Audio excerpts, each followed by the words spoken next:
મારું નામ ચૌહાણ વિજયસિંહ માનસિંહ, સનાથલ ગામ આગેવાન તથા ડેપ્યુટી સરપંચ. ખાસ બાબુ, આજે બધા અગ્રણીઓ ભેગા થયા છો, શું મુદ્દો છે, કયા મુદ્દાને લઈને અહીંયા ભેગા થયા છો, કઈ જગ્યાએ ભેગા થયા છો અને શું હવે રજૂઆત છે? આજ રોજ અમે જે જગ્યા ઉપર ભેગા થયા, સનાથલ ગામ છે અમારું, ચૌહાણવાડી, અમારા ચૌહાણ સમાજની વાડી છે.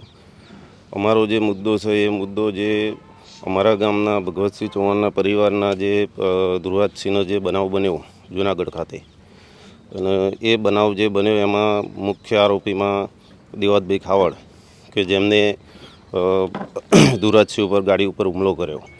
હુમલો થયા પછી એમની ઉપર જે કલમો લાગી, એક કલમો લાગ્યા પછી એમને તત્કાલ ધોરણે જામીન મળી ગયા. આ અમારો મુદ્દો છે. તો હવે શું તમારું કહેવાનું? અમે સરકારને એ જ જણાવવા માગીએ છીએ કે મુખ્યમંત્રીશ્રીને તથા ગૃહમંત્રીશ્રીને કે આ એવી તો કયો કાયદાની કઈ બારી છે કે તરત જામીન થઈ જાય આવી કલમોમાં? અમારા જે રામચંદ્રસિંહ અને ભગવતસિંહને પોતે કેટલો સમય જામીનમાં થયો અને એમનો 24 કલાકમાં જામીન થઈ ગયા. બાબુ, આખી ઘટનામાં હાલ ધ્રુવરાજસિંહ હોસ્પિટલમાં એડમિટ છે. શું પરિસ્થિતિ છે એમની? કેટલું એમને ઇન્જરી આખી ઘટનામાં પહોંચી હતી?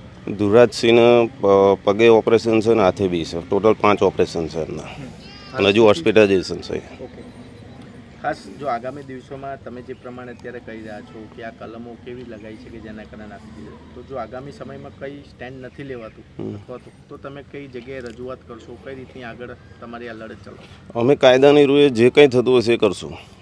અમે દેવાતભાઈનો ખુલ્લો વિરોધ બી કરશું, સરકારમાં બી વિરોધ કરશું. અમારે ગામ તરફથી પૂરેપૂરો ભગવતસિંહનો સપોર્ટ છે આમાં. આજની આ બેઠકની અંદર કયા કયા મુદ્દાઓ આધારિત ચર્ચા કરવામાં આવશે? ગામના તમામ આગેવાનો અને આસપાસના ગામના પણ આગેવાનો તમારા સમર્થનમાં આવ્યા છે. એમાં અમારે જે કંઈ આગેવાન આવ્યા છે એ આ જે બનાવ બન્યો છે એના વિરોધમાં જ આવ્યા છે કે એમને જાણ્યું કે આમાં ખોટું થઈ રહ્યું છે, કે કાયદાની એવી કઈ બારીઓ છે, સટક બારીઓ કે આ રીતે તરત જામીન થઈ જાય. એમ તો કાલ ગમે તેના સાથે આવું થશે, કોઈ પણ વ્યક્તિને જોડે આવું થશે, કોઈ તરત જામીન થતા હશે, કોઈની સાથે કોઈ પણ વ્યક્તિ કરશે ને આવું.